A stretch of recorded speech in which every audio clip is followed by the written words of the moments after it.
2 minutes early just to make sure that everything works. Um, just a reminder, if you log on with us tonight, make sure that you put your name and your city, state, country, where you're coming from to be entered into the drawing for a free bag of Pupford treats. Um, just because when you ask questions, it just says Facebook user, so I need a name and where you're from so that you can be entered into the drawing. Um, so I usually will do the drawing between 7 and 7:30, and then I'm happy to stay on until 8 if we have more questions, but that way people that don't want to stay on that long can leave, and then I will answer as many questions as I can until 8 o'clock. So I'm actually coming to you from home tonight. I've been out in the cold and the snow all day today, so once I got home and warm, I decided to just stay in and stay warm rather than driving up to my office. So um, you might see dogs and cats running around. Raisin, you stay right over here. Raisin likes to antagonize the dog. Um, so you may see them jumping on and off my lap at times, but it's always a zoo around here. Um, so I'm excited to see what questions everybody has tonight. Not sure how many people will turn up just because of the holidays, and I know everybody's busy with Christmas and getting ready for Christmas. So I actually went um, Christmas shopping for my dogs and cat today. So my family and friends, we don't exchange gifts anymore because it just gets too expensive and I never know what to get anybody. And so we decided just to we go out to dinner with friends. We just go out to dinner, and then my family, we just get together and have a good day, watch movies, eat. So we don't really do the gift exchange, but I did go out and get some stuff for my dogs. So I already have the yak chews for them that I got from Pupford. So that is one of their favorites. And as well as bully sticks. And then I just got them some other little toys and things like that. So that was the extent of my Christmas shopping this year, was shopping for my dogs and my cat. It's hard to find stuff for Raisin because Raisin the cat is diabetic and also hyperthyroid, so he can't have a lot of stuff. And so I had to find something, and he doesn't play with toys. He's like 18 years old, so he's kind of hard to shop for. So I ended up getting him some cat greenies, and then hopefully he can handle those. Okay, so we have our first question. Facebook user, if you want to be entered in the drawing, give me your name and where you're from. Otherwise, it just says Facebook user, so I can't enter you in the drawing. But I will be happy to answer your question. It says, hello, how do you help your puppy become more confident in their fear stage? My girl is 10 months old, Shelty, and is going through the stage of barking at everything and everything and everyone. So the fear period actually happens before 10 months. It usually happens. I mean, there's one fear period that happens when the puppies are still in their litter with their mom, and then the other one is about 8 to 10 to 12 weeks. So at 10 months, your Sheltie is actually an adolescent or teenager. And it could be a lot of things. It could be lack of socialization when she was younger. It could be genetics, things like that. But we still train the same. So the easiest answer is whatever your dog is barking at, you want to pair that with high value treats. So we call it counter conditioning and gradual desensitization. So let's say that your dog is afraid or barking at a bike. Um, so the first thing I would do is show your dog a bike and treat, and not have the bike move, just stationary treat. And start with whatever distance. Hang on, Raisin, you can't jump on that side. Come here. I know you're going to upset the dog. You got to come over here. Okay, you stay over there and you'll be fine. So start with whatever distance your dog can handle without having your dog like bark. So it might be 10 feet, it might be 20 feet. Have your dog look at the bike, treat. Look at the bike, treat. And then get a little bit closer, a little bit closer. And then you might put a treat on the bike or close to the bike or something like that. Then I would just move the bike back and forth, treat. Move it back and forth, treat. You can do the same thing with people. So have a stranger or a neighbor or somebody who can help. And again, start at the distance, whatever distance your dog can just look at the person and not bark. And I do use a clicker for look at that because I want the dog to hear the click and learn to disengage and look at you for a treat. So it's like, look at the person, and if your dog barks, then you need to increase distance. So then I would just say, let's go, and turn and increase distance. If your dog can look and stay calm, then it's click treat. So you're clicking for your dog being able to look at a person and stay calm. And keep doing that, and eventually your dog will hear the click and disengage and look away and look at you for the treat. Then what we want is for the dog to look at a stranger or look at a person, disengage on their own and be like, oh, mom, or dad, there's a person, where's my treat? So the desensitization part is we start at a distance and slowly decrease, like one step at a time. So it's very, very gradual. And then the counter conditioning is changing your dog's emotional response. So instead of barking at something or a person, we want them to just look at the thing or the person, stay calm, and get rewarded for that. So that would be like if there was a person that I really didn't like. Let's say every time I saw that person, I thought to myself, oh my gosh, I can't stand that person. Well, let's say that person, every time I saw them, gave me $100 bill. Then after a while, I would be like, oh, I really want to see that person because every time I do, I get a $100 bill. So that's changing my emotional response, and that's the same thing that we do with dogs. So give that a try. Okay, next question. I'm really struggling with Leave It. My pup is 5 months old and she does great with treats, but when there's a real situation, when I want her to leave it, she never does. I usually have to exchange the item for a treat. And that is totally normal, especially just at 5 months.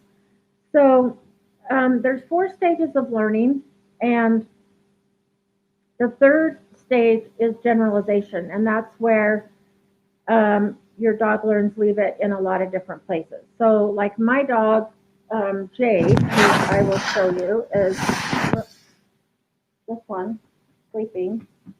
She is so good at Leave It at home and at class because she's learned, oh, well, when we're at class and we do Leave It, this is what I do because I demo it.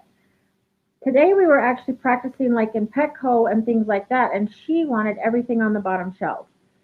So sometimes it takes a lot of work to get dogs to generalize the behavior.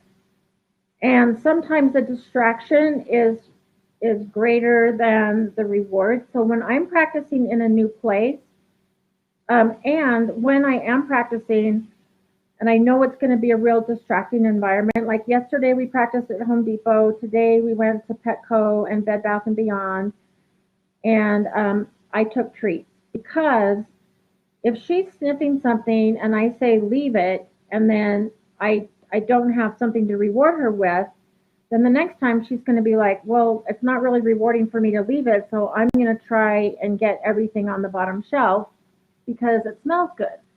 Um, so we kind of have to work up to that, up to real situations without treats. I usually treat and stage, which is stage 4. And that's where your dog behavior in different situations, different environments, and does it really well. And I don't ever fully take away treats because I feel like it's my dog's paycheck. But I do kind of back off and I don't give them every single time. Um, and yeah, exchanging them for a treat is fine too. Like if the dog does pick something up, then you can do a drop it. But at 5 months, your puppy's still pretty young, and so I would do more work like in your home, and then maybe out in the backyard, then the front yard, then on walks, and slowly build up to different situations. But whenever you increase criteria, which doing new locations with different distractions and different smells is increasing criteria, then you want to decrease another criteria. So I do that by using high value treats. And in fact, when I'm doing this, I use the puffered salmon treats. Um, and I also will kind of start over as if the dog didn't know leave it. So I would definitely do it on leash, say leave it once and give the dog a chance to do it. If they do, then, click and give the better treat, like the salmon treat. If your dog doesn't leave it, then you can gently help her with the leash and like turn her. As soon as she turns her attention to you, click treat. Um, so I would practice that with a leash, with treats, um, and then kind of work up that way. And yeah, again, like Jake's 2 years old, and we are training her to be a service dog, and it takes the hardest part of all of her training has been taking her out in public and having her not want to sniff everything. So we do a lot of leave it, and definitely when it's a place we've never been before, um, she's a lot more distracted because she's like a kid in a candy shop. Even like hardware stores and Home Depot, I would think she wouldn't care about paint, but she wants to sniff every single bottle of paint. Um, Today we were at Bed Bath and Beyond, and I was at the checkout counter, and right in front of the checkout counter, there's candy, and so she had her nose in, like she didn't take it, but I had to do leave it because she was sniffing all the chocolate. Um, so it's definitely something that you have to keep working on. And luckily, I had salmon treats with me, and that's what I used. But I did have to help her a few times with the leash, and that's totally fine until your dog really generalizes that. So just keep working on it. It's totally normal. Um, if if you don't have treats, um, I would still do it on leash because until your dog gets really good at leave it, if you don't have something to reward your dog with, then it's not going to be worth your dog leaving it. So if you don't have a treat, then make sure you do tons of praise and affection and make your dog feel like she's the best, most smart dog ever in the world, so that it's really reinforcing for her to leave something. And yeah, just keep working on it. Totally normal. Greetings from Australia. Awesome. My pup 14-week-old corgi is super calm with me, but an absolute menace with my. What advice can you give to him about teaching her to be calm around him? He works full time, and I suspect it's a lot of excitement about him coming home as I am at home all the time and her main caregiver. Um, he ignores her and waits till she's settled before he greets her. Yes, that's exactly what I was going to recommend. Um, is to have like teach her um, to like sit and be calm and then say hi. So like if your corgi is like jumping up and down and super excited, ignore that. But either he can say sit or you can say sit, and then your partner can then give her attention when she's sitting and being calm. Another thing that you can do, I'm just starting to write down names, sorry.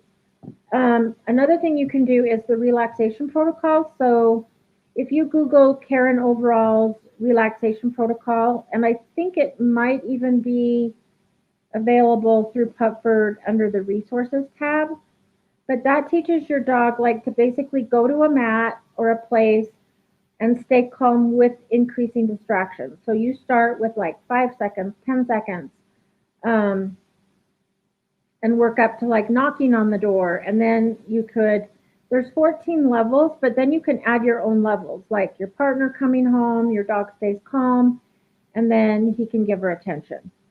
So that is what I would try. And then lots of impulse control games like, like wait for food, wait at the door, wait to say hi. So right now I'm teaching a canine good citizen class, and the very first item on the test is the dog has to sit and wait by the owner's side while a stranger walks up and says, hi, can I pet your dog? If the dog moves towards the person steps back. So if the dog waits, then they get to say hi and they get to get pets and affection and attention. If they move towards the person steps back. So teaching your dog that waiting brings good things, um, but like not waiting makes that person go away. I know that Pupford has a course on 21 impulse control games, and I would check that out. But doing a lot of like wait, stay, things like that, that can just really help that impulse control. So I would give that a try. Um, okay, Emily, I wrote you down. I've got Rachel from Ohio. So remember, guys and gals, what I see is just Facebook users. So if you want to be entered into the drawing, um, just send me a message with your name and where you're from. Okay, and then I will enter you into the drawing. Otherwise, I can't because I don't know who you are. Okay, my puppy's having a hard time going potty at night with the doggy door. She does great during the day. The only time she struggles is at night. Um, I would probably maybe go out with her a few times at night because it can be, it can be different going out at night. And it could either be that it's dark outside, or it could also be that it's cold and your dog just doesn't like want to go out in the cold. Um, it's been really cold here, and my dogs, who are, I would consider them potty trained, and they know how to use the dog door, but we've had a couple of accidents here in the past few weeks, and I think it's just because it's been so cold. I do have one dog with arthritis, and so I think it's very painful for her to walk all the way down the stairs out the dog door. So she goes part way down the stairs, goes potty on the landing, and then comes back up. But luckily, we have not had an accident in 2 nights. So it depends on whether it's like too cold or whether your dog like isn't used to being out at dark. So I would go out with your dog a few times when it's dark, when it's nighttime. Make sure that you give lots of high value treats, and just get her used to, going out at night, getting rewarded for it, and then I think she'll get used to it. So when I had a board and train with me recently for 10 days, and um, he he was a deaf dog, and he did pick up the dog door pretty quick, but at night he didn't like to go out, so I actually went out with him a few times. Um, Rewarded him for going potty outside, and then pretty soon he was going in and out at night like a champ. So it's just different environments. So I would go out with him, make sure you reward, and then I think she'll pick it up. Catherine Wright. Hi, I'm welcome. You're new. This is your first time joining in the live. Great. I'm excited to have your questions. Also, if you wouldn't mind telling me where you're from, and then I will enter you into the drawing. And while I'm writing, I'm going to write Pauline from Tampa, Florida. Okay. Um, just so you know, too, for some of the, I'm trying to get this to scroll. I have issues with this okay, here we go. Um, so if you have like behavioral issues with your dog that requires a little bit longer answer than what I can do here, we also offer one-on-one private Zoom consults. So, like this Saturday, I'm actually doing a Zoom consult with Emily from Virginia, and we're going to work on some of her dog's issues.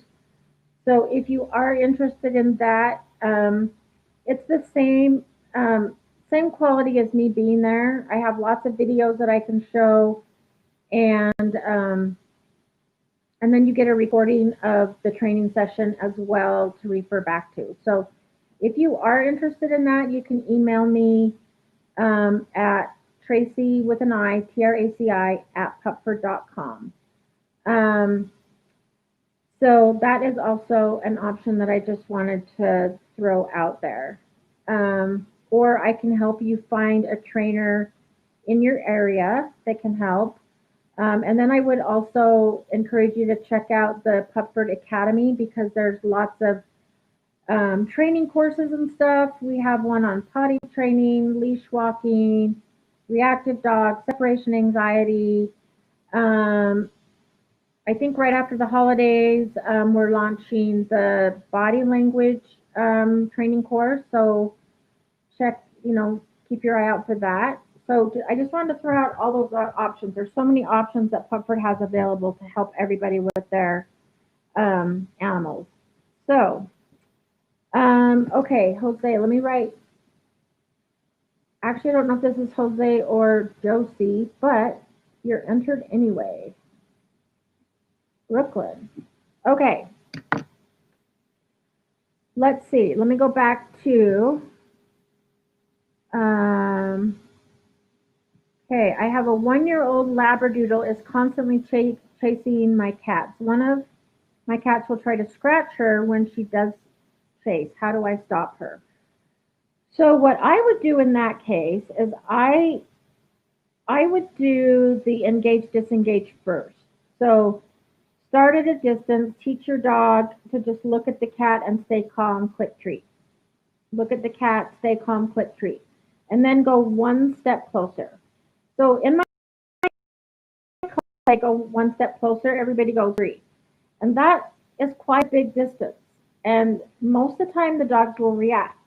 So you want to just go one step closer, click and treat for just noticing the cat, and treat for calm behavior so that your dog just gets used to it. Dogs love the chase game, and so most of them will chase anything that runs.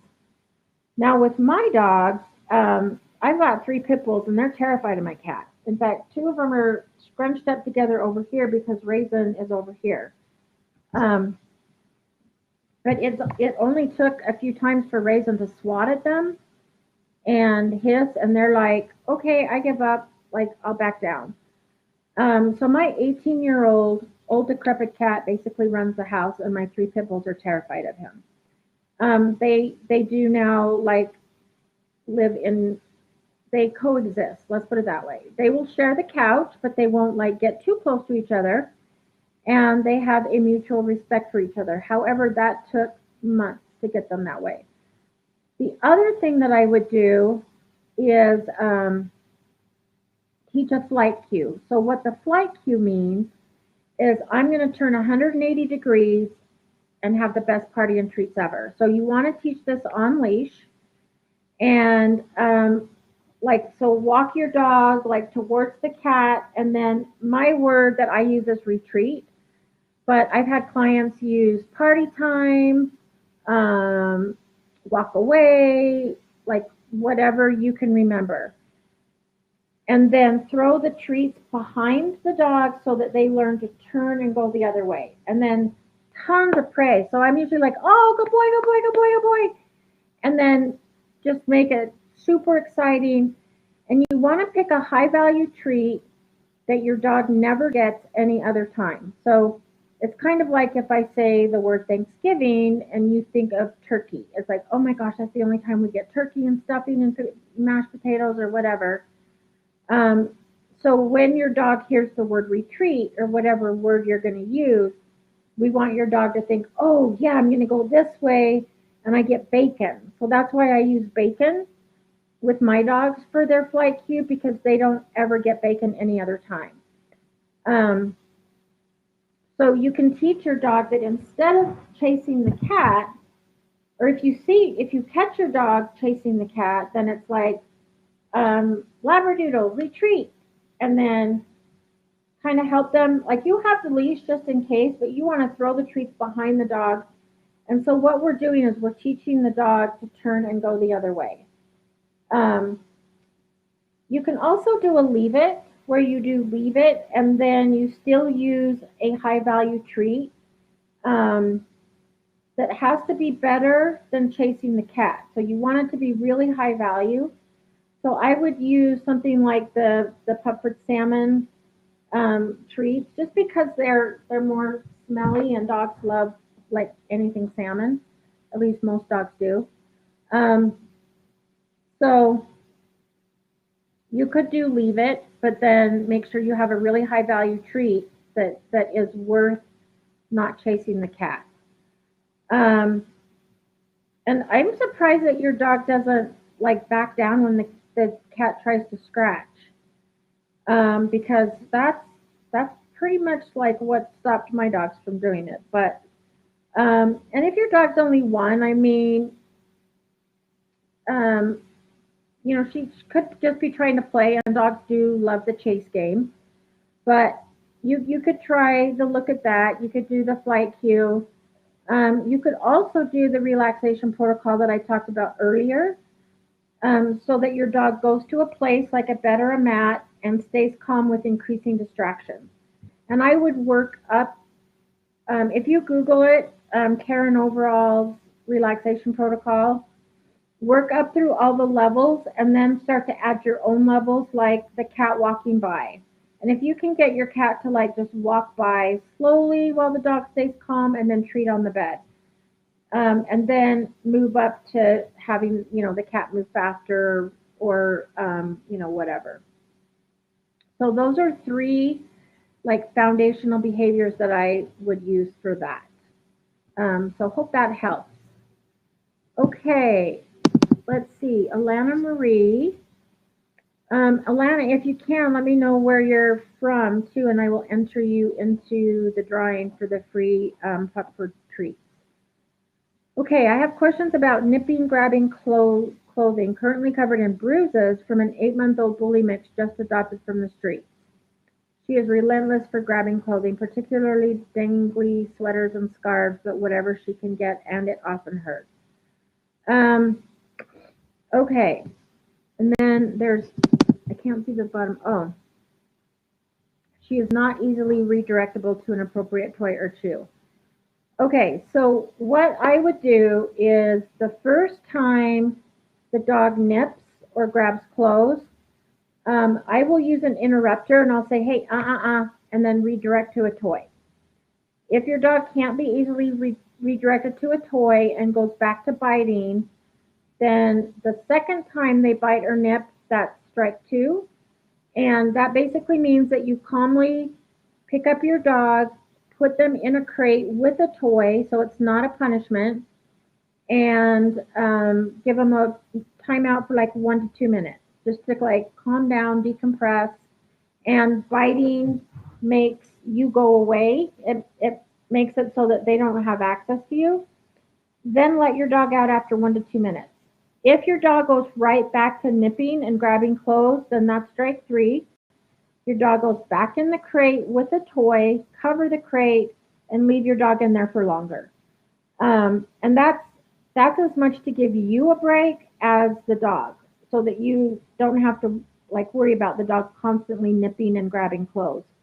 Um, Also think about what you want the dog to do instead. So there's a dog that I work with that's like 100 pounds at least, and whenever I show up, he gets so excited, he jumps and he like bites at my clothes and my coat and things like that. So I will say, hey, but then I'll ask him to sit. And if he's sitting, he's not like jumping and trying to grab at clothes. And so I'll ask him to sit and then I'll reward him.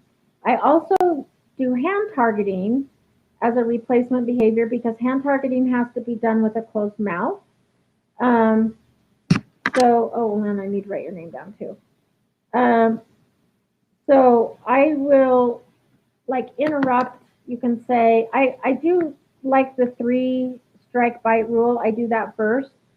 But then I will also think about what I want the dog to do instead. So it's, if your dog goes to nip or grab your clothes, it's like, hey, but sit, touch, and then I'll reward you. So nipping and biting is going to get you put in the crate.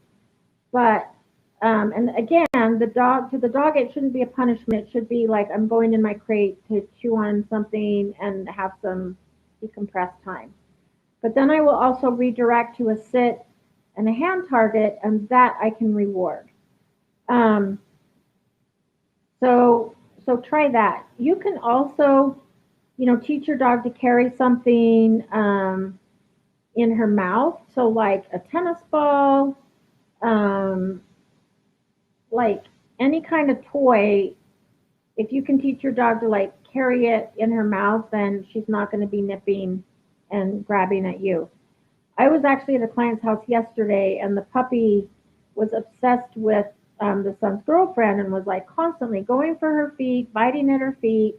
But she was also like moving around a lot, moving her feet. So to the dog, it was like playing, even though she was trying to get away and get her feet away the way, like she was moving and stuff. So the dog thought it was playtime.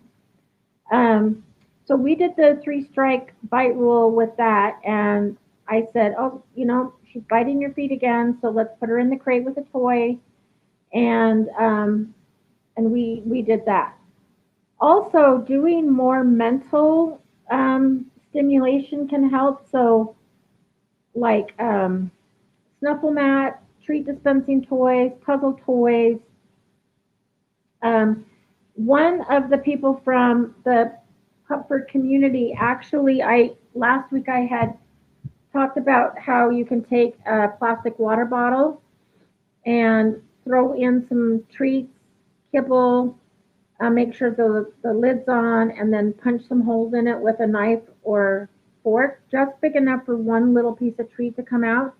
And she actually sent me a video, and it was so cool because her dog was like moving it around, chasing it, rolling it over, trying to get those treats out. But that is really mentally enriching for a dog. Plus, for some reason, they love the sound of those water bottles and the way that they make that crinkly sound. Um, if there was a way that I could post it, I would, because it was so cute and it kept the dog entertained. But things like that can mentally tire out your dog because they have to do problem solving, they have to use their nose for snuffle mat. So things like that, and you can even take treats or kibble and throw it out in the snow or the grass and say, go hunt. And then your dog has to like engage his nose, engage his brain, and work for food, and that can tire them out so that there's less behavioral problems. Dogs are natural foragers, and so, giving them that mental that mental exercise can really help tire them out so that you don't have as much of the bad behavior that you don't want. So try that. Plus, your bully mix. I didn't mean like your dog's a bully, but bully breed. At 8 months, your dog is now an adolescent, and so that means she's going to try and push the boundaries and see what she can get away with. So you just really want to set those boundaries and be like, hey, we don't do that. But you sit and you touch, and then I will reward you. If your dog likes to nip and grab at clothes, another really good thing that you could do is a flirt pull.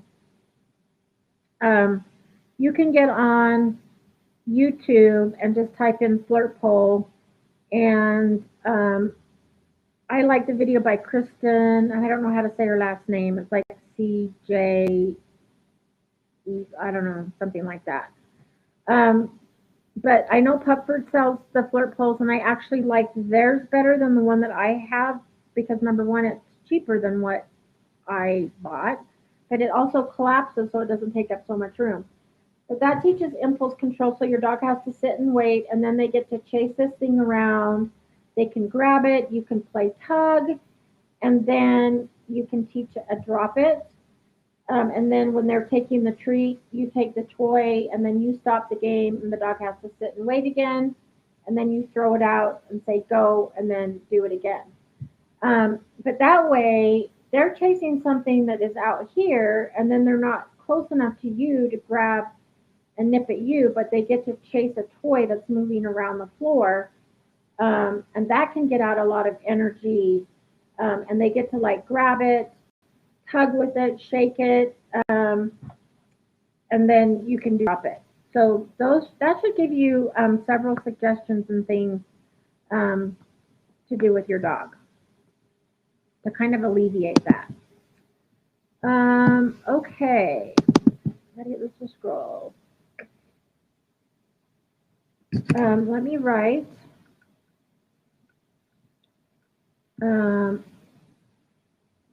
Bob from Pennsylvania. I'm going to answer your questions first and then go back to the former one because this is an easy answer. Yes, it is okay to use a clicker, and yes, I use both. Sometimes you'll even see me click and say yes at the same time, but I don't have a clicker on me 24/7. And so if I catch my dog doing something good, or if I say leave it and I don't have a clicker, then I say yes. And I use a very short, upbeat yes. I have some clients that always drag it out, like they'll say yes. And I'm like, it has to be a short, quick marker. And so absolutely, I use both a lot. If I'm doing an actual training session like today, I was trying to teach Jade how to pick stuff up off the ground and bring it to me. And so we struggled and struggled and struggled with this. And so because I specifically wanted to work with this, I did have a clicker. But if, if we're just hanging out and someone comes to the door and I have my dog sit and wait, then I will say, yes, go say hi, because I might not always have a clicker with me. So absolutely use both. Okay, I'm going to write a few more names down. I'm excited that so many people are joining, even with the holidays coming up. Abigail from North Carolina. Jordan from Kentucky. Oops, I'm going to spell your name wrong. Rues. I actually play bluegrass music with a guy that's from Kentucky. And then I was obsessed with like the Hatfield and McCoy movie, the one that Kevin Costner did. There's like 3 parts. So good. I've watched it like 5 times. Okay, so I'm going to go back to this question. What do you do with excessive barking when someone walks by or comes to the door? So I do 2 different things. So if somebody walks by, so think about your dog looking out the window and barking and somebody walks by. So in your dog's mind, they are making that happen. So it's reinforcing to the dog because then the dog thinks, so think about like the UPS guy or the FedEx guy. They come, they walk up, they leave a package, your dog is barking, they leave. So in your dog's mind, it's like, if I bark, I can make people leave. So if a dog is excessively barking when people walk by or come to the door, I usually recommend drapes, blinds, window film, something so that your dog can't see out because it's going to be reinforcing every single time your dog does that. If somebody's coming to the door and you're going to let them in, then so I do let my dogs bark once to alert me that somebody's here or that something's going on outside, and then I will teach a quiet cue, but then I teach them what else, what I want them to do instead. So I usually, for door manners, I teach a dog to sit and wait in a certain spot, and that usually, if they're waiting, they know that they're going to get something. So it's like sit and wait, and then I start to open the door. If the dog barks or moves, then I close the door. And I actually, when I'm teaching this, I will have a sign on my door that says, "Dogs in training, thank you for your patience. Don't be offended if I close the door in your face." Um, because at first you're going to be closing the door a lot. So if your dog barks or moves before you release them, that causes the door to close. If your dog sits and waits, then you can open the door, invite somebody in, and then say, "Okay, go say hi," and then release your dog. Um, you can also do the flight cue that I talked about earlier with door manners. So I actually learned this from another trainer who had adopted a feral dog who wasn't really good with people or not socialized with people. And so when somebody would knock on the door, she would use her flight cue and have the dogs run to the back room where they would get their super high value treat. And then if it was somebody that the dogs didn't really need to meet, like, the cable repair guy or the electrician or whatever, they would stay in the room and enjoy their treat. If it was company or somebody that she wanted them to meet, then she would bring them out and teach them how to appropriately meet somebody. So she worked on this so much that the knock at the door became the cue for the dogs. It's like, oh, there's a knock at the door. That's when we run to the back room and get our super high value treat. So she didn't even have to say her flight cue anymore. The knock at the door was the cue for the dog to run to the back room. So I would maybe have you treat where you want your dogs to go. It doesn't even have to be at the back room. It can be at a mat. So it's like when somebody comes to the door, you go to your mat and stay calm. Um, I will recommend Karen Overall's relaxation protocol. You can Google it because it teaches dogs how to stay calm with increasing distractions. And one of the distractions that you get up to is somebody knocking on the door, and your dog stays calm on a mat and gets rewarded for that. So that's what that will give you several suggestions. Either do a sit, wait at the door, do a flight cue, going to another area, or just go to your place and stay calm. And then you can always release your dog to say, okay, now you can come say hi when you're calm and not barking. I hope that helps. The way that I teach my dogs a quiet cue is while they're barking, I'll say quiet. And then usually dogs will like bark, bark, bark, bark, bark, and they'll take a breath. And right when they take that breath, I mark it and treat it. And then I'll say, oh, good, quiet. So that they learn the difference between barking and quiet. Um, so you can try that as well. Okay, Jordan. We sadly haven't socialized our 1-year-old golden retriever with other dogs, and now he gets overly excited when greeting other dogs. How can I help him to stay calm? Um, so you could do the engage disengage, which is basically the look at that game. Um, so start from a distance and just have your dog look at the dog and click and treat if your dog can just look and stay calm.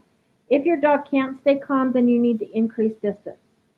If you can get somebody to help you so that you can kind of manage the distances and keep the other dog from moving closer or farther away, and then you can slowly get closer. I will also do a sit and a wait. So impulse control, same thing I just talked about with the door. Ask your dog to sit and wait, and um, then you can say, okay, now you can go say hi. So it's basically what we call the Premack principle, which means dogs are more willing to do something that they don't want to do if it leads to something that they really want to do.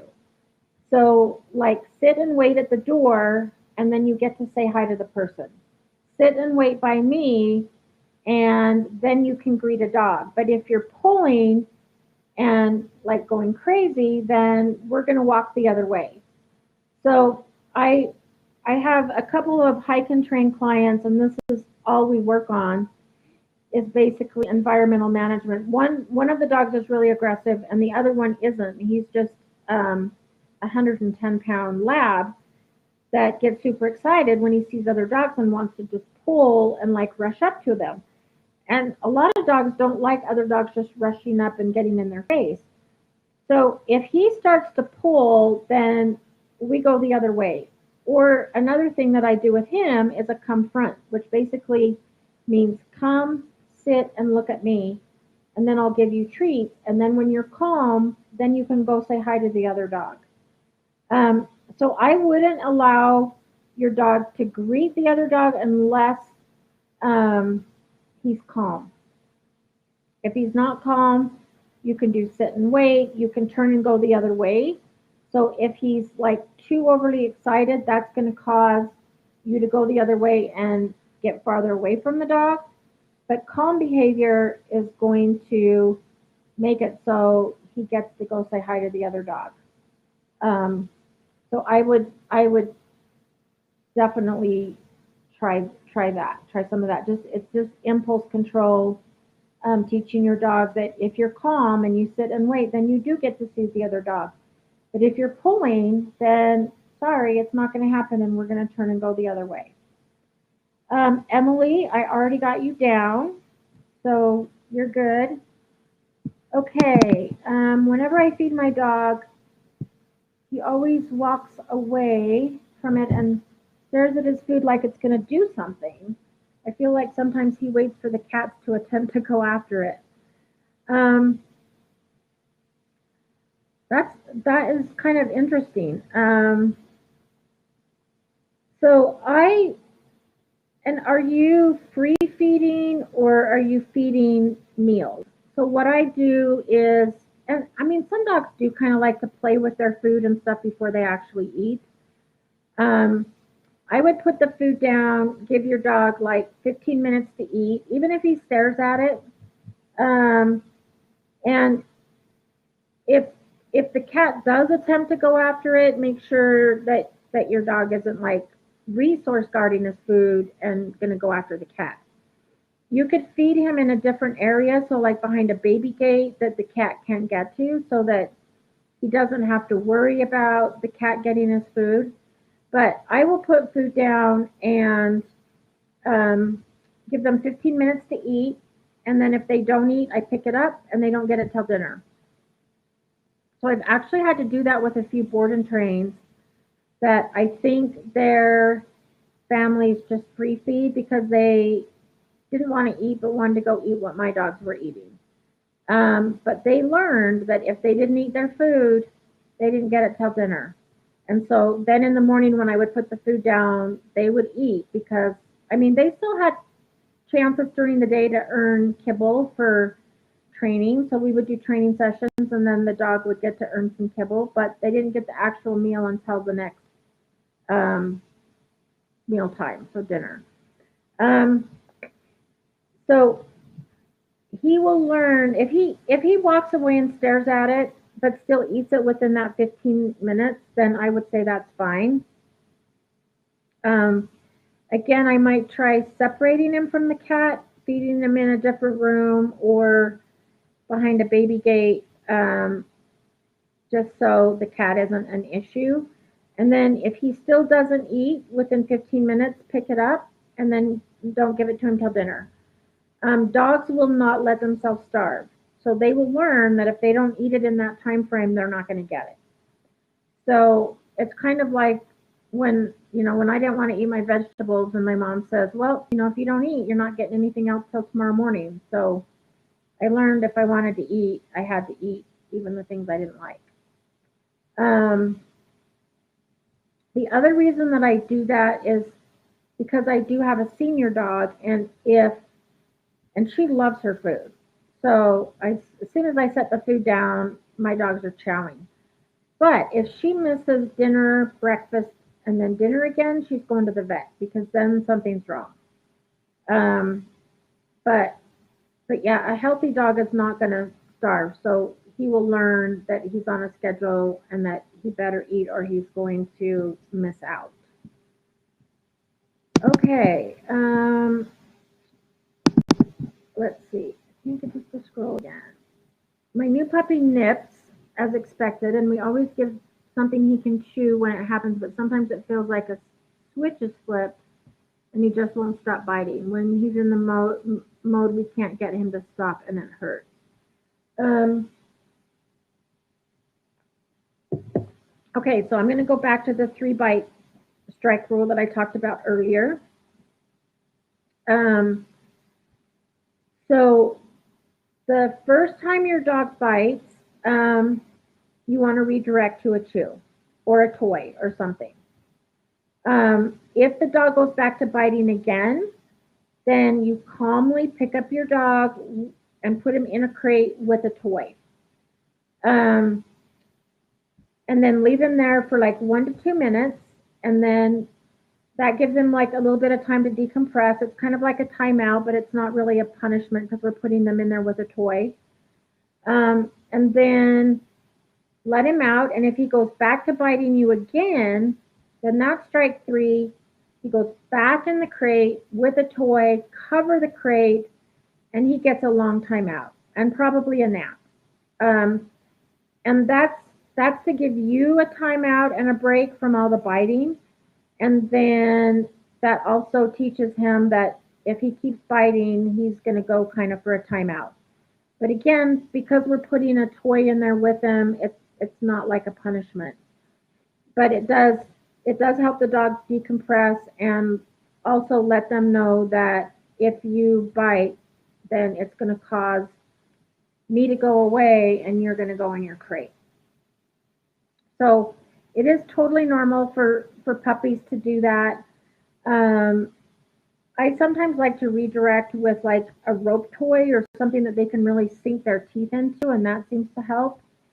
Um, but yeah, I would try the 3-strike bite. So first is redirect, second, crate for 1 to 2 minutes, third, crate, cover it, and leave them in there. Julie, welcome back. Julie was last week's winner of um, our Pupford treat giveaway. How do I get my puppy not to be afraid of her harness? Once it's on, she's fine. Okay, let me write Kathy down so I don't forget. From Utah. We're actually both from Utah, another Utah. So what I do is you want to classically condition your dog to like the harness. So what that means is let's pretend like, Jake's harness is over there. So I'll use a pen. So this pen is the harness. So I put them both behind my back. I bring out the harness and then a treat, and then they both go behind my back. So harness predicts the treat, and then they both disappear. Harness, treat, disappear. Once your dog is starting to like get excited when she sees the harness because she knows a treat's coming, then I would bring out harness, like bring out treat so that she just, and you can put it through the part that goes over the head. Put your hand through so that it's like a little bit closer for your dog to get the treat. And then bring the treat back so that your dog has to like stick her head barely in the harness to get the treat and then can back out. And then you slowly have your dog go in more and more and more. And then I would take the harness, put it on, take it off, treat. Just put it over the head, take it off, treat. So it's kind of the same way we would desensitize a dog to a halty, a head harness, a muzzle. You just do it very, very slow. Allow the dog to back away if she doesn't like it. I have a dog that I'm working with that does this exact same thing. In fact, this morning, the owner wasn't home, and I had to get the housekeepers to help me catch the dog because he just does not like to have the harness put on, but then once it's on, he's fine, and he knows that it means we're going for a walk.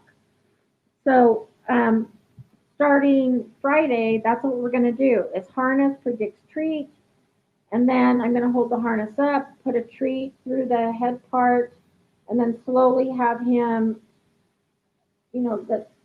back the treat through the head part, so he has to like stick his head through the harness to get the treat.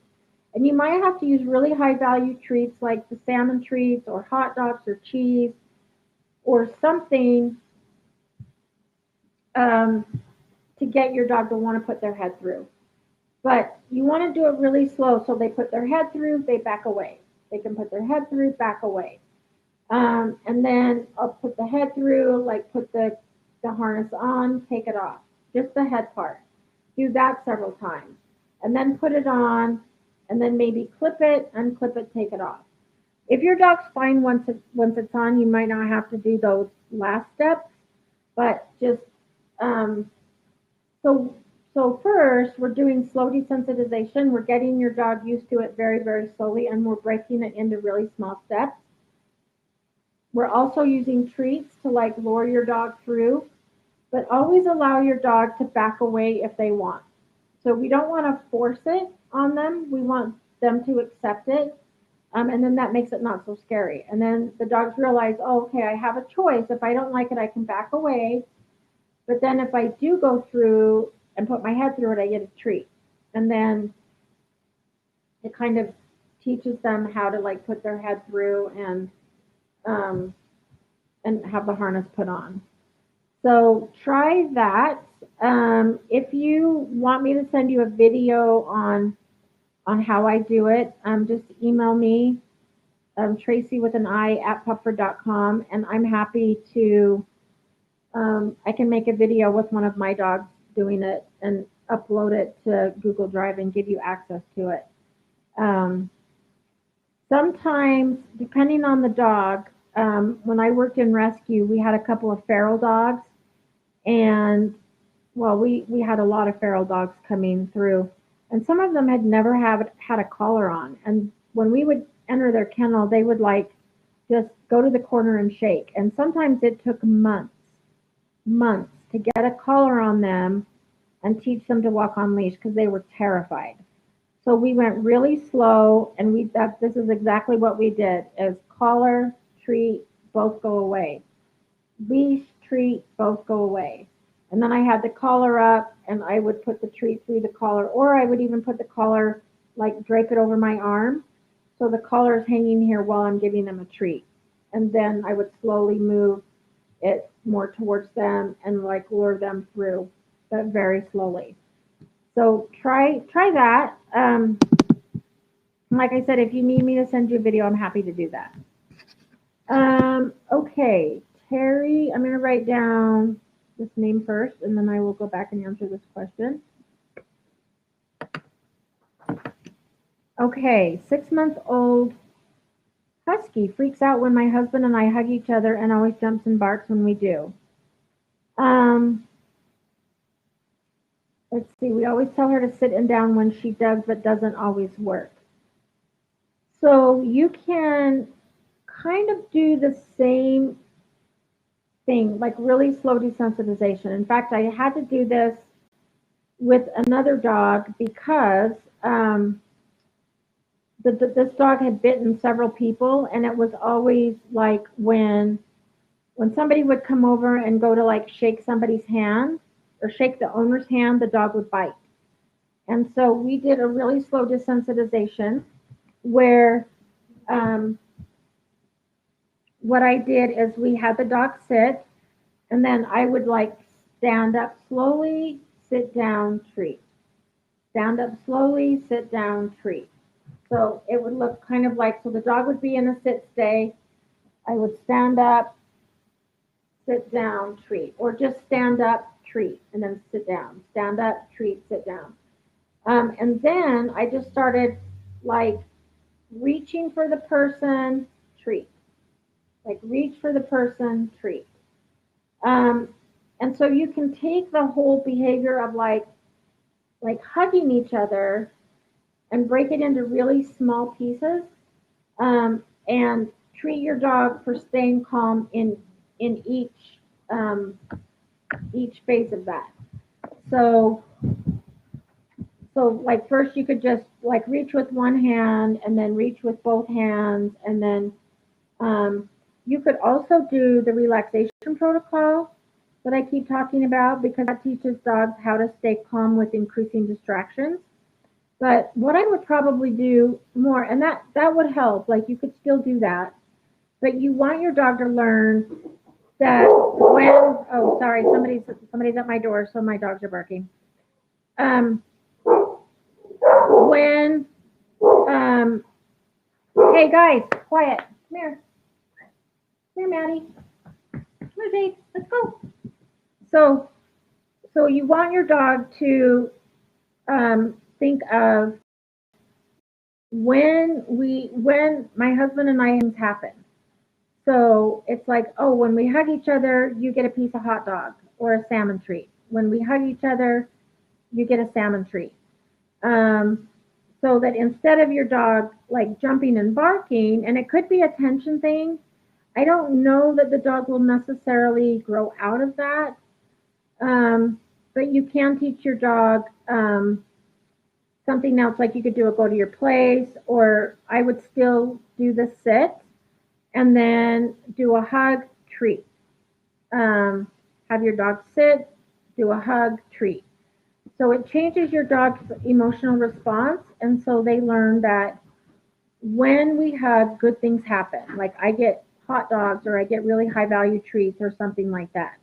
But I would do it in a really slow, in a fashion, so that instead of just like going in for the hug, like break it down into small pieces. And oh, hang on just a second. Hey, I'm doing Facebook Live, so I can't answer.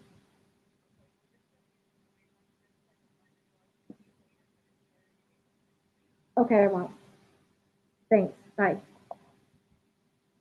Sorry, that was my neighbor, and I know she'll keep knocking.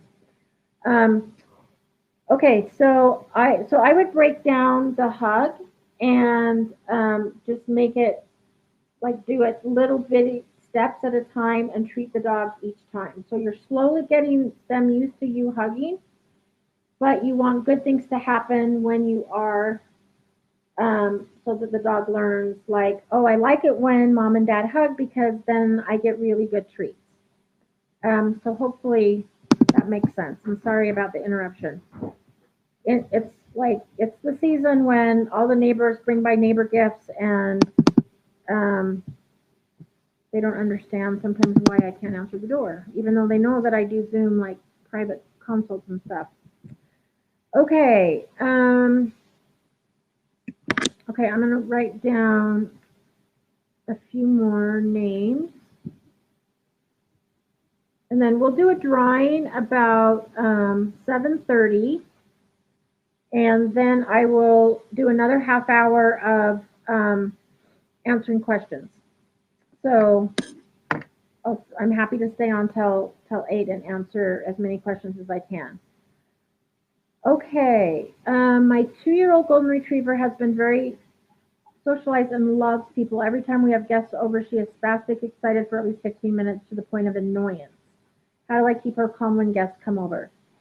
So that's a really good question, because I have the same issue with my dog Jade, who gets super excited. Um, so if she jumps on people, I ask them to turn their back. And I have to be really specific with people and say, she's in training. Some people will say, oh, I don't mind, but it's like, well, I mind. I don't want her to do that. That's Jade that you see in the background. She's my spaz. You're my spaz. So if your dog is spastic and jumping and excited, she gets ignored. Um, but then you can ask her to sit. So I also have to teach Jaden off because she'll jump on people. So I tell them, you turn your back, and I say, Jade, off, sit. And then when she's sitting, then guests can say hi, they can pet her. Some choose not to pet her if they're not dog people. Um, but the dog only gets attention if they're sitting and waiting and being calm. If you know that you're going to have guests over and your dog is just like super spastic and annoying, I would put your dog in a crate. Invite guests in, have them sit down, bring the dog out on leash and teach the dog how to appropriately meet people, which is sit and wait while people pet you. If your dog starts to jump on them, they turn their back or they stand up and turn around, they totally ignore the dog. So even one person that gives your dog attention for jumping is going to reinforce that behavior. And that's why it's been so hard for me to break it with Jade, because I used to take her to work and I worked at a rescue where everybody loved dogs, and so everybody would let her jump on them. And so it was really hard to train the staff to, like, okay, when you come in, if Jade jumps, ignore her and only give her attention if she's sitting. Otherwise, you reinforce that behavior. So I would do that. I would maybe, if you know people are coming over, put a leash on your dog, and then teach that sit and that wait, and then she gets attention. Or put her in a crate and then bring her out on leash and teach her how to like calmly meet people by sitting. Then you get treats, then you get attention, things like that. I also do a sit and wait at the door. So the dog sits and waits as I open the door. If the dog bolts towards the door closes. If the dog sits and waits, then the door opens and then I release them to say hi. But again, if they jump, I instruct people, turn your back. Like, turn your back, ignore her until she's got 4 feet on the floor or until she's sitting. And let's see, yeah, your dog's 2. So it sounds like it just is impulse control. And that's going to be a lot of like stay, wait. So wait for your food, wait at the door, wait to greet people, so that the excited behavior isn't going to get you attention, but calm behavior is going to get you attention. Okay, Brooke, how do I get my dog to stop barking at my neighbors when they say hello or talk to me?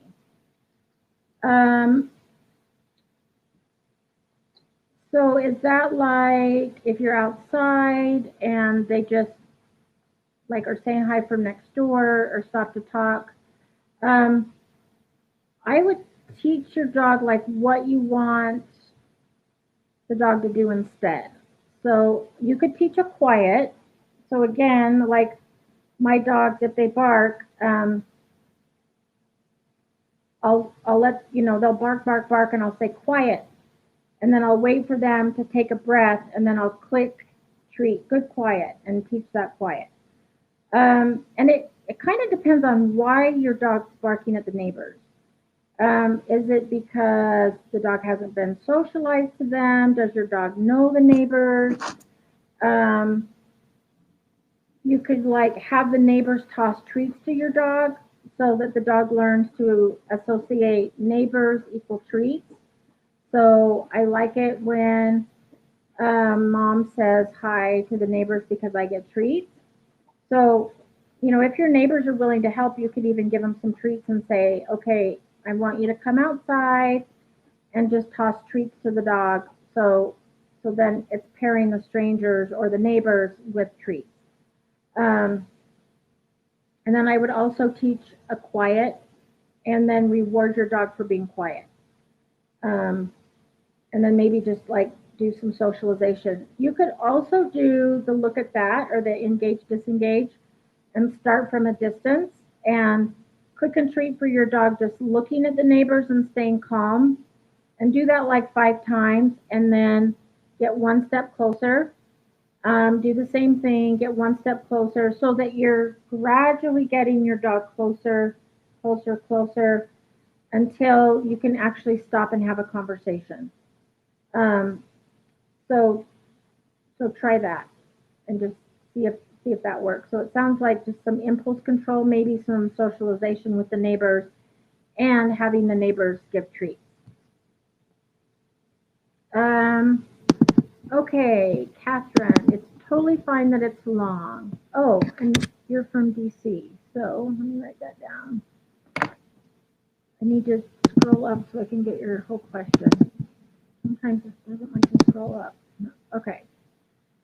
Um, crate training barking at night. I adopted a puppy about 2 months ago. So he's 21 weeks. He was already being crate trained at his foster home, and I continued with it. He likes his crate, but he likes attention. So if he's in there and I'm not paying attention to him, he will bark and whine for a few minutes. I ignore him, and he normally gets quiet within a few minutes. So that's actually good. So I'm going to answer that part first. Um, because if you give him attention, that's going to reinforce the barking. Um, and he's going to learn that if I bark, I get attention or I get let out. So you do want to ignore. So that's good. The issue is I live in an apartment building, and while I can't ignore him, my neighbors struggle with this. I've tried to move his schedule back so that his bedtime was early enough so that I did not feel that bad for my neighbors, but he needs to go to the bathroom after his bedtime. When I put him back in his crate, he starts barking and whining. As it's later, I can't ignore him, but I don't want to reinforce that barking. Um, so is he barking because he hears stuff out in the hall? Is he barking because he hears um, the neighbors? I would maybe, when you put him in the crate, try covering the crate and maybe play like soft music. So like piano music, new age type of stuff, like calming stuff for the dog. There's a really good video called a good CD called Through a Dog's Ear, and it's just basically piano music that helps calm dogs down. So sometimes covering the crate can help. White noise, playing music can help calm a dog down. And then I would teach a quiet. So while your dog's barking, you can stay quiet and then wait for your dog to take a breath, click treat, or yes, treat, good, quiet. Um, Another thing that you could do, because it doesn't sound really like separation anxiety, it just sounds like I don't want to go back in my crate. You could do like a stuffed Kong or something that's going to keep your dog busy in the crate. So stuff the Kong with like peanut butter, cream cheese, pumpkin. You can add some kibble and treats in there for texture, and then put it in the freezer. And then it's going to take longer for the dog to look out the insides. And that might keep him more busy in his crate. And it also makes it so the crate is a fun place to be because that's where I get my stuffed Kong. And that might help cut down on the barking. So, so try that and see if you can figure out why is it he or she? Oh, he, yeah. So try to figure out why he's barking. Is it the crate? Is it because he can hear stuff? Um, and if it's because he hears noises in the apartment, then you can desensitize him to sounds. You can use free apps. You can use YouTube, and then start really soft And so when he hears the sound, you're treating. When the sound stops, the treat stops. And then increase the volume a little bit and keep doing that until he gets used to the sound. So try that, and then maybe bake your neighbor some cookies and say, I have a puppy. I'm working with him. I'm really sorry for the barking, but we're working on it. Thank you for your patience. And that will probably go a long way with your neighbors. Make something really yummy. Um, okay. Oh, Costa Rica. We have somebody from Costa Rica. We have a 3-month-old border collie, and he has started biting strangers. He's usually very friendly, but in the last couple of weeks, he's become more protective of me and consequently more aggressive towards strangers. Any tips on how to work through that? Um, okay, so let me answer that um, part first before I address the cat part. Um, so I don't know if I'm sure there are science-based trainers in Costa Rica, but you're probably, the first thing I would do is condition your dog to a muzzle. Um, because at 3 months old, it sounds like it's not just puppy biting or play biting. So I would condition your dog to a muzzle while you're going through a behavior modification plan. But one thing that you can do is have strangers toss treats to your dog. So, elicit the help of people or go to places like, I don't know, if does Costa Rica have like Home Depot or things like that where dogs can go in. You can ask people like, will you just say like, my dog's afraid of people. Can you just toss treats to him? So that the dog learns that strangers equal treats. And then, one thing that you can do, but you want to kind of do this in a very controlled environment. But we usually do this by like tethering a dog to a tree. You're standing by your dog. Somebody comes up, and if your dog like lunges or growls or tries to bite, then you leave. So we call it abandonment training. So that behavior where he's like guarding you, it's like that behavior is going to cause you to go away. And he's not going to want you to go away. So that can sometimes work too. But you want to still do that on a muzzle. Do it with somebody that you know first that's going to be willing to help.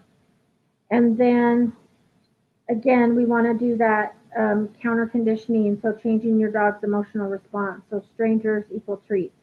So like when I come across dogs that don't like men or are afraid of men, I will get men to help, and I will just have them toss treats to the dog.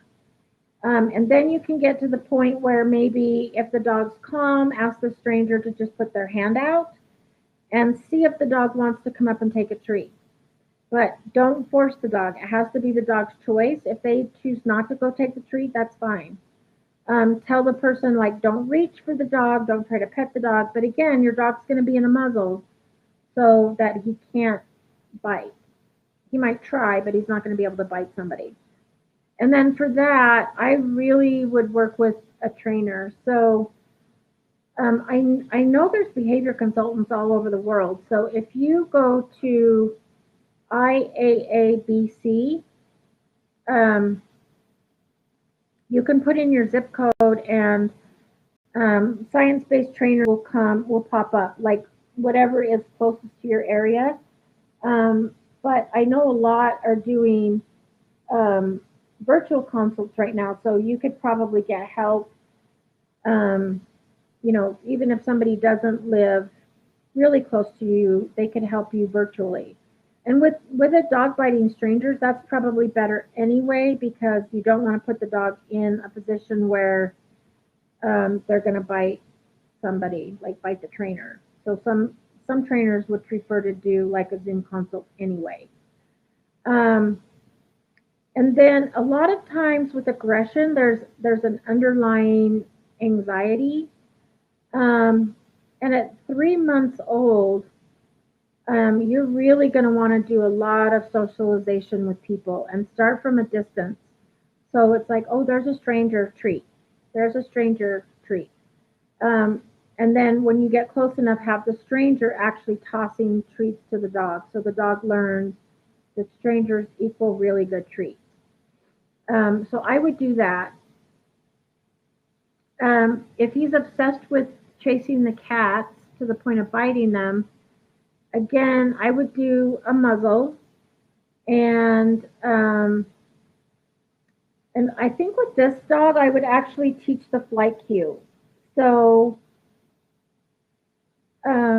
the if you weren't here earlier when I talked about the flight cue, it's basically a retreat. So it teaches the dog to turn the other way and have the best party and treats ever. So it is like if your dog sees the cat, then you say retreat and throw treats behind the dog. But this has to be a treat that your dog never ever gets any other time. So I use bacon. You can use boiled chicken. You can use hot dogs, but your dog can't ever have it any other time except when they hear the flight cue. So to them, it's like, oh, I get to go this way and have treats that I never ever get any other time. And so you're actually going to teach your dog to retreat rather than chase.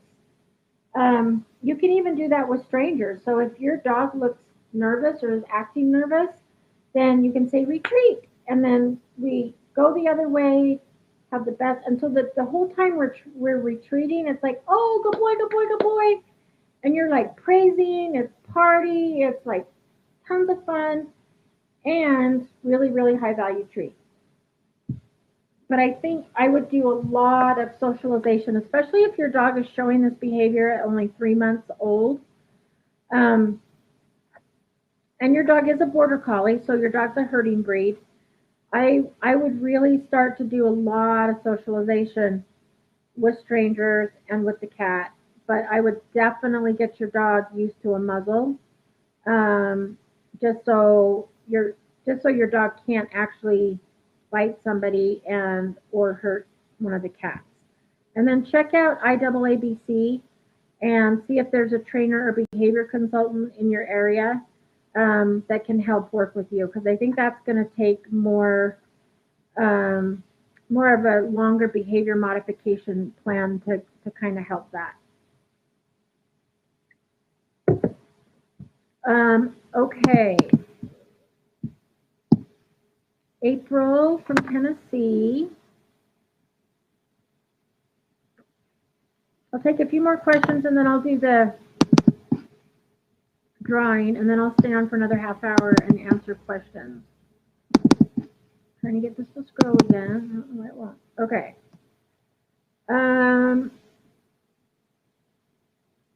Okay, so Walton, Kentucky. I need your name. It just says Facebook user. So give me your name. And then I've got David from Virginia. Victoria Quick and Michael Catania, first time joining from Long Island, New York. Welcome. I'm so glad you joined us tonight. Let me write down your name really quick. Oh, Quick, and that's your last name. Welcome. I'm glad you joined us. You have a 10-month-old collie.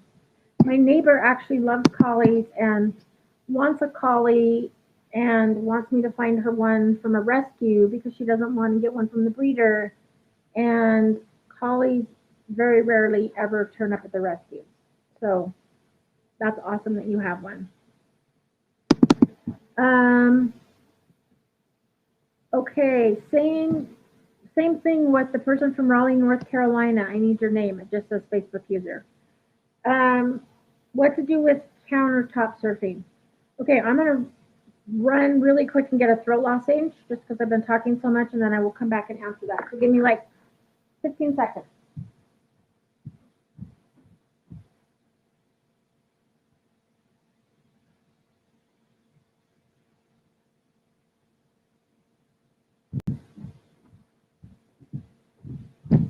Sorry, I should have had these like right ready to go.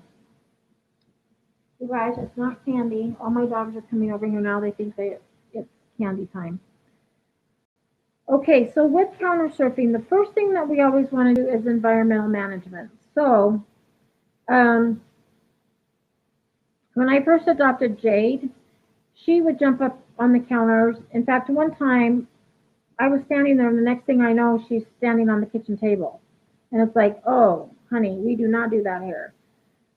So, with the kitchen, if you can, I actually put up a baby gate so that my dogs don't have access to the kitchen.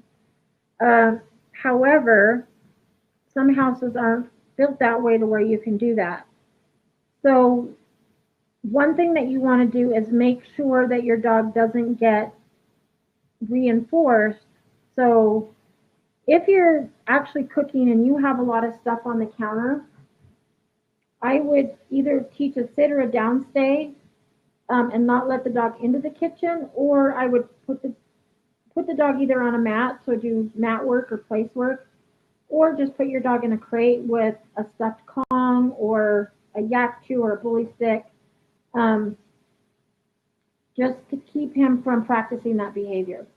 Then when you're done cooking, make sure everything is put away so that if your dog does jump up on the counter, there's nothing there. And then if that behavior doesn't get rewarded, it'll stop because the dog doesn't get anything. Um, the other thing you can do is I teach an off. So if I catch a dog jumping up on the counter, I'll say off.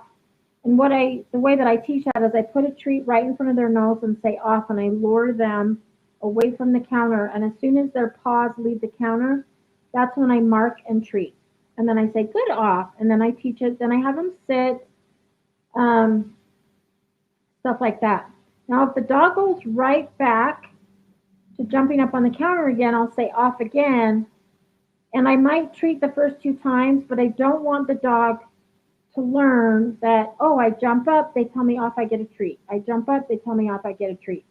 So I'll treat the first 2 times to teach them the word off, but then after that, I'll just use praise. So I'll say, oh, good off, what a good dog, and pet them, but no treat. Um, so first, environmental management. Make sure there's nothing that the dog has access to. So either baby gate, sit, stay out right at the border of where your kitchen is, or do mat work or crate with something yummy that the dog can do while you're cooking. And then think about what you want the dog to do instead. So like if I am in the kitchen, I will have my dog sit, and then when I'm done doing what I'm doing, then I will give the dogs a treat for sitting and not counter surfing. So it's like this is the behavior that's going to get you the treat or the food, not jumping. So now when I'm in the kitchen, they'll come in and just sit because they know that that's going to get them a treat, or probably even some of whatever I'm eating because I feed my dogs from my plate. Um, so that should give you some ideas. So the first thing is always environmental management, because every time your dog jumps up and gets something, that's reinforcing. So we want to prevent that and then think about what you want the dog to do instead. So, sit, stay, right at the threshold, or, sit, stay while I'm cooking. And you can periodically like toss treats to the dog for sitting and staying. But then if the dog tries to counter surf, it's like, oh, off, and then they lose their kitchen privilege and have to go in a crate or go do something else. Jen from Boise.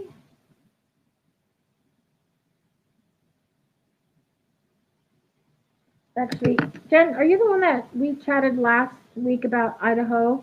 I know that I talked extensively with somebody about Idaho, and I can't remember the person's name, so I can't remember if that's you or not. But anyway, I have family in Idaho, and that's actually where I want to end up moving someday is Idaho.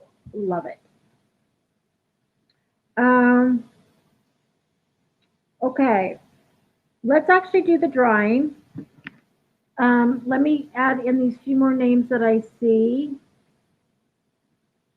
Sherry from New York, Adrian, oh, Layton, Utah. We actually have another Utah person. I live in Camas, if you know where Camas is. It's like 20 minutes from Park City, for those of you who aren't familiar with Utah, but a lot of people have heard of Park City. So glad to have another Utah person. Okay, so I'm gonna do the drawing really quick, and then I will answer questions for another 30 minutes. So tonight, our winner is Abigail Aladdin from North Carolina. So congratulations, Abigail. If you want to email Pupford it's hello@pupford.com and let them know what flavor of training treats you would like. I will also email them and let them know that you're tonight's winner, and they will mail you out your free bag of training treats. Um, and they have some new flavors too. I know they have rabbit. Is it duck? I've tried them all, but I can't remember exactly the new ones. But if you've been wanting to try some of the new flavors, now is your chance. So congratulations. Um, okay. When I feed my dog, I make him sit, wait, and then if I walk away, he won't eat. He will walk away and come scrounge the floor, or wait till the cat goes after the food, um, and then take a few bites and leave. So there are, the last two board and trains that I had, they would not eat their food unless I was in the room with them. So when you ask your dog to sit and wait, then are you marking it and then say, get it? And so the dog actually goes and eats. Um, and then when you walk away, he walks away as well. Um, so I would probably first feed him in a different place where the cat can't get to him so that he can enjoy his food. So because I know that my cat will go after my dog's food and my dogs are afraid of my cat, um, I will actually put the cat in his cat condo or in another room so that the dogs can eat without worrying about the cat. Because um, the cat has chased the dogs away from their bowl and gone to eat. And it's like, no, that's not going to happen. Sorry. So now I just make it so the cat does not have access to the dogs or their food while they're eating. So that's the first thing I would do. Um, and then I would give your dog. I mean, at first you could stay in there. So what I did with these dogs is I would have them sit and wait, and then give them their food, and then I would stay in the kitchen with them. That's when I would like make my protein drink or do dishes, so that I was still in the room so the dog would eat. After a few days, they kind of got more comfortable, and then I could actually like leave the kitchen and come back, and they would eat. Um, but I also only give dogs like 15 minutes to eat, and if they don't eat, then I pick it up and they don't get it till dinner. So sometimes when dogs are free fed, they will just kind of like nibble at it because they have access to it whenever they want. Dogs will not let themselves starve. So I actually only give them 15 minutes, and if they don't eat, I pick it up, and they don't get it till dinner time. Now they do have chances during the day to earn pieces of kibble as training rewards. So let's say the dog doesn't eat, I pick the food up, but then I might toss a few pieces if one's being calm on the mat. Like, who is it? Oh, Maddie. Let's see if I can, well, so right now you can see Jade is laying down, being calm. So I might give her a treat or a few pieces of kibble and say, good settle. Um, Daphne's laying over here in her crate with the door open, like she just goes in by herself. And so I might walk by and just say, good settle, give her a few pieces of kibble. Maddie's over here on her mat being calm, so I might give her a few pieces. So your dog has opportunities during the day to earn pieces of kibble, but they don't get their actual meals until dinner time again. And then at dinner, they get 15 minutes to eat. And the dogs will learn that if they don't eat during that time, then their food goes away. And then if they want food, they have to earn it during the day for good behavior.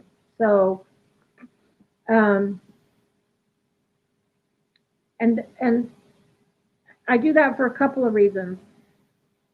First, if you free feed your dog, and I don't know if you are free feeding, but if you free feed, then dogs don't necessarily want to work for food because they have access to food all the time.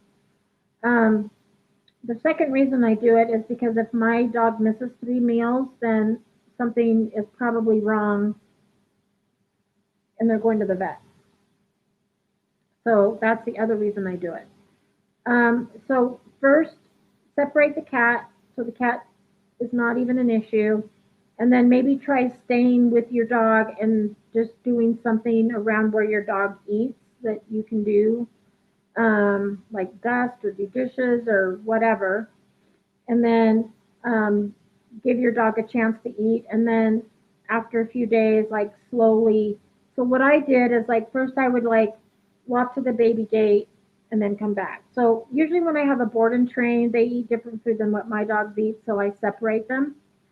And so then I would go out the baby gate, come back in, because these were dogs with separation anxiety as well, so they wouldn't eat if I wasn't there. So then I would slowly start to leave, come back, and then pretty soon they would just eat. Um, and then they would paw at the baby gate when they're done, and then I'd go let them out. So try those things and let me know if it doesn't work or if you need more help. You can email me at Tracy with an I at pupper.com. Also, I do try and get on the Facebook page, the Zach George Perfect Pup in 30 Days. I try to get on every day but Sunday and answer training questions. So if I don't get to yours tonight, just know that if you post your question on there, a lot of people will give you answers, and then I try to also get on there and answer as many questions as I can. Okay. Um,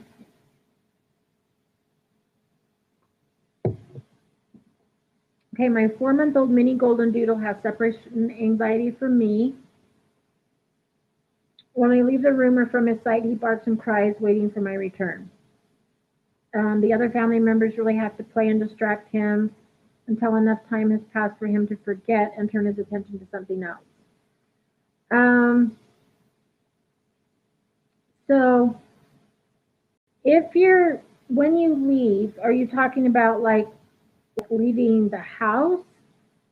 Because the first thing I would do is um, if your dog knows you're leaving, like dogs will pick up on cues. Um, like for me, when I put my shoes on, my dogs know that I'm going to leave. If I grab my bag, pick up my keys. So one thing you can do is you can like put your shoes on, grab your keys, put your keys down, take your shoes off, don't leave. So you're taking those cues, but it doesn't mean that you're going to leave. Um, and then you could do that, walk to the door, turn around, come back in. So I know Pupford has a really good separation anxiety training course that you might want to go through, and that's going to take you through the whole protocol on how to work with separation anxiety. And you can also, like, when you leave and come back, you want to be super boring. So, like, you don't want to say, okay, it's okay, I'll be back. Go play with the others. You just want to kind of make it be so nonchalant, like, don't even give the dog attention.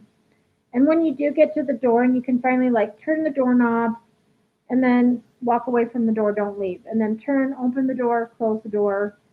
If it's in your house, you can actually like walk behind a wall and right back in. Um, and I don't treat for this. I just make it so like it's just a casual thing, no big deal. Walk out of sight, walk back in. Walk out of sight, 5 seconds, walk back in. Um, and then just slowly build up. So, like, if your dog can't do 5 seconds, do 3 seconds.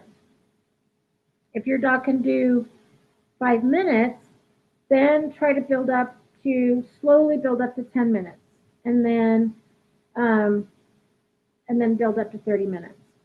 Um, Sometimes with really bad separation anxiety, we have to put dogs on medication, so anti-anxiety medication.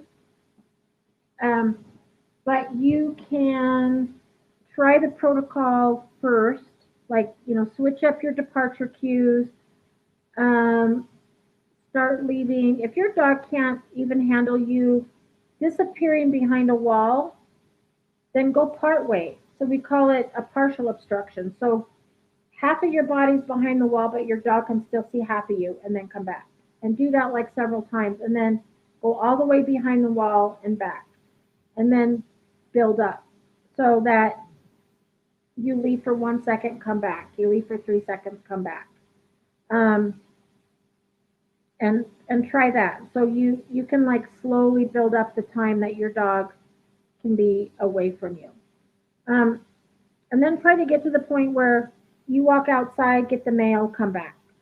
You walk outside, sit on your porch, read a book for 10 minutes, and then come back in and like build up to that. But check out the separation anxiety course,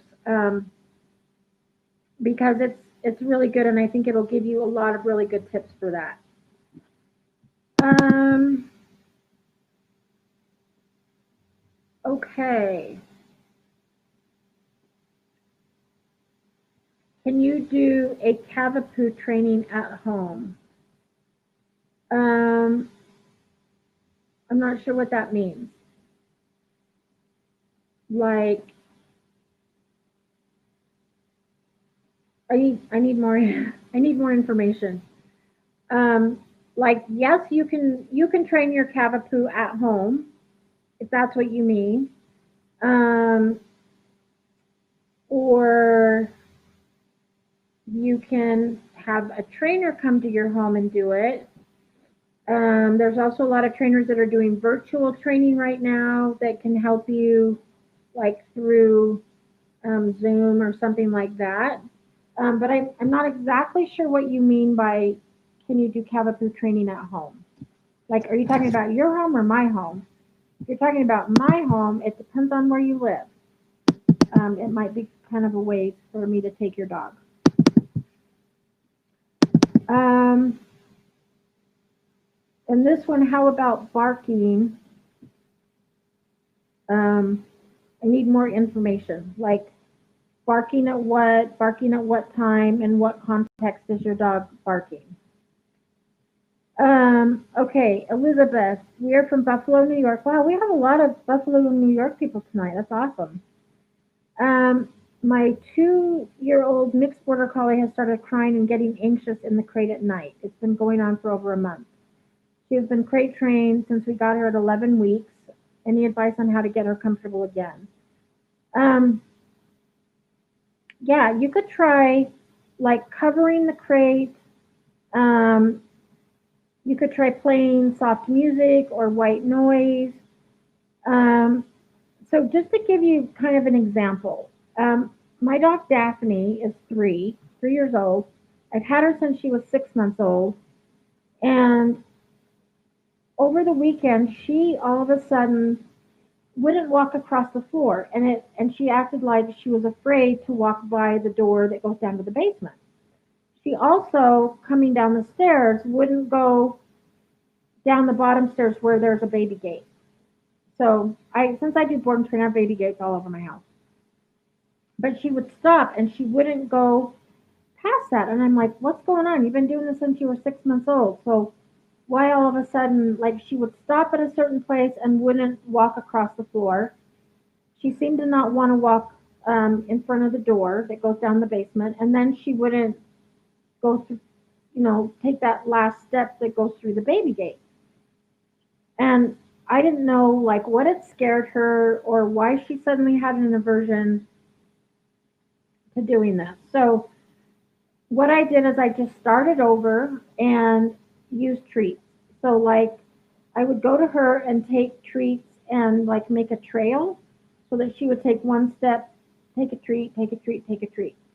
Same thing with coming down the baby through the baby gate. I would like do hand targeting or offer her a treat and say, "Come on, come and get it," and then like slowly get her through. We did that for like 3 days, and now she's totally fine. So I still don't know what happened or why she didn't want to walk across the floor or through the gate, but now she's acting like a normal dog again. So I just backed up with her. So I would recommend like maybe doing some crate training again with the treats, like have her go in and out, toss the treats at the back, have her go in and out, and then close the door, open it, close the door, open it.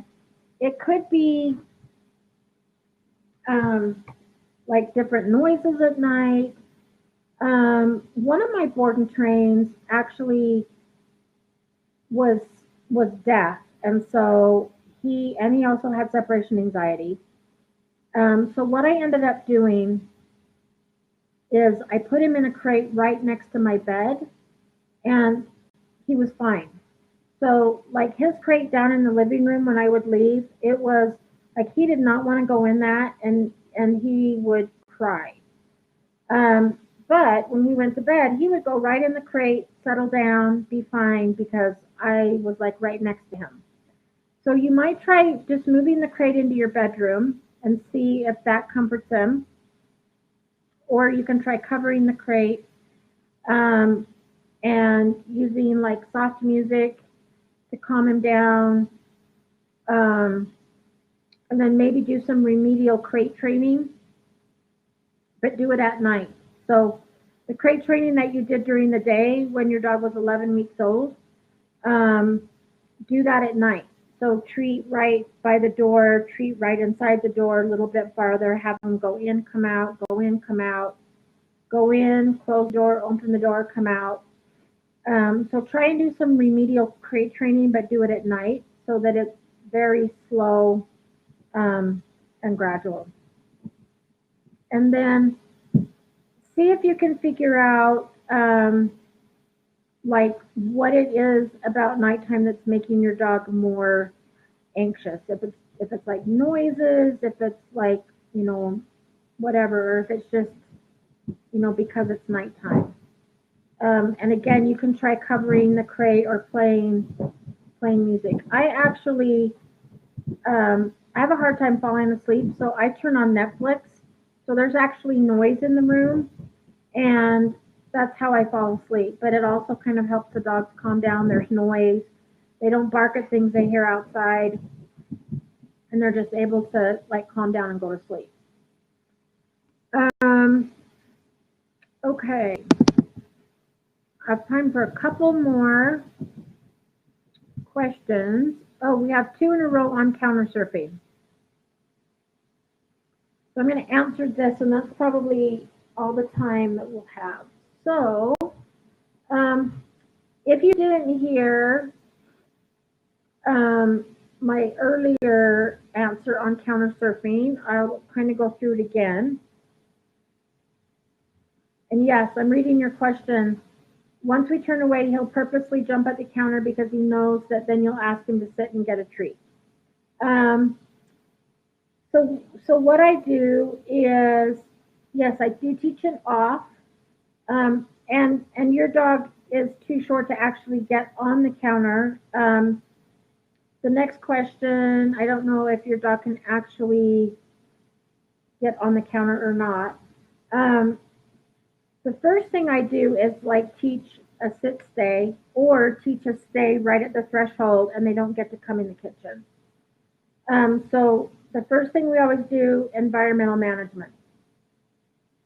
So don't let the dog in the kitchen, or I have a baby gate right at my kitchen. So my dogs don't counter surf anymore, but Jade did when I first got her. So I just wouldn't let her in the kitchen. And then she was allowed in, but she'd have to sit. And then she would get rewarded for sitting and not counter surfing. Um, if you're trying to cook, you can always put your dog in a crate with a stuffed Kong. Teach it go to your mat. Give your dog like a stuffed Kong or a bully stick or something to enjoy on the mat while you're in the kitchen. If you're not cooking, you want to make sure that you don't leave stuff on the counter that the dog can get. Because if your dog doesn't get reinforced for counter surfing, if there's nothing to get on the counter, then the dog will stop jumping up because they don't get reinforced for that. And yes, dogs will learn that if I jump up, they ask me to get off and then I get a treat. So I only give treats like the first 2 times. And then if the dog jumps again, I'll redirect and say off and sit, but then I'll just pet him and just say, oh, what a good off, good dog. So I'll give them lots of praise and affection and let them know that they did good, but I won't give them a treat again because I don't want them to learn that um, they get a treat every time they jump up and then get off. Um, and then is giving him short timeouts when he does this okay? Yes. And you can even do it in the crate. So just put something in the crate with your dog. So it's like if your dog jumps up on the counter and you say off, if your dog does it more than once, it's like, okay, come on, we're going to go in your crate and have a stuffed Kong or a yak chew or a bully stick, and then give them something to do in there that has their attention, and then you can be in the kitchen doing what you need to do. So I think that's totally fine. Whenever you do a timeout, you can. I would always do it with a toy or with a treat so that it's not a punishment. Let's see. I actually do have time for a few more. Oh, I think that's when somebody's answering. Okay, my 9-month-old poodle puppy jumps up on the table and grabs things when he's alone, and if we leave him in his exercise gait, he'll bark for hours while we try to sleep. And during the day, he jumps up on us and growls and latches on and bites. Okay, so at 9 months old, your dog is an adolescent, so you basically have a teenager that is going to push the boundaries and see what they can get away with. So I would really do crate training with this dog because if he's jumping up and grabbing things when he's alone, then he doesn't get to have free reign of the house. So I would do crate training, but do it really gradual. Give the dog something good to focus on, like that's going to take a long time, like a stuffed Kong that you put in the freezer, yak chew, bully stick. Give that to the dog in the crate. So the crate is a good place to go. And you can even do that while you're trying to sleep. So, put him in his crate. And I would actually do a crate more than just like an X pen. So the dog can go in and actually like decompress and settle. And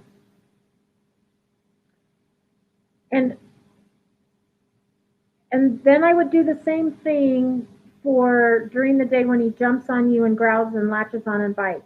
So again, 3-bite strike rule. The first time your dog bites, you redirect to a toy. The second time your dog bites, you calmly pick him up, put him in a crate with a toy so it's not a punishment. Leave him in there for 1 to 2 minutes to decompress and then let him out. If he bites a third time, he goes back in the crate. You cover the crate, but put a toy in there with him, and he's in a long time out to take a nap or whatever. And that can allow you time to sleep as well. But I would go back and do some crate training with him so that he learns to go in and not bark. But you do have to do it very gradual, and also make the crate a fun place to be. So when we do yak chews and bully sticks, like my dog Maddie, when she sees a yak chew, she'll automatically run to her crate because I separate my dogs so that they can have uninterrupted chew time and they don't have to worry about the other dogs and they don't leave theirs and try to go get another dog. So they all kind of know where they're going to get their really good chew items. So Maddie will go right to her crate. Like I don't even have to ask her. It's just like, oh, there's the yak chew. I go to my crate. Jade will go to her bed. Daphne wants to go outside. That's just their spot. That's where they do it. Um, but for your dog, if you give those really good item things in the crate, then that will create a positive association with the crate, and then your dog will want to go in and will be more apt to go into the crate. I would also, when you're crate training, if your dog is quiet, so I did this with one of the puppies that I just did board and train with, because he would bark in his crate. So when he would go in and he would go in on his own at night, like if we were just hanging out and I was reading or whatever, he'd go in his crate. He just didn't like the door closed. But as long as he went in and was calm, a few times I would like toss him a few treats and say, "Good settle," and just teach him like when he's calm in his crate, then he's going to get a few treats for being calm in his crate. So once you get your dog used to the crate, you can periodically just like toss some treats in and reward him for calm behavior, um, and teach him that that's what's going to get him the attention and the treats. Also, don't ever let him out of his X pen or his crate if he's barking. And if he's barking for hours, that sounds more like separation anxiety. So then you might want to actually go through the separation anxiety protocol. Like I mentioned earlier, Flirt has a really good separation anxiety training course that you might want to go through to teach your dog how to gradually learn to be alone and calm. It's a little bit more involved than what I can get into here with the time we have. So I would check out the that training course, and I think that will help you a lot learn how to leave your dog alone. So, okay, my voice is about shot, so I'm going to end it right there. Thank you everybody for joining.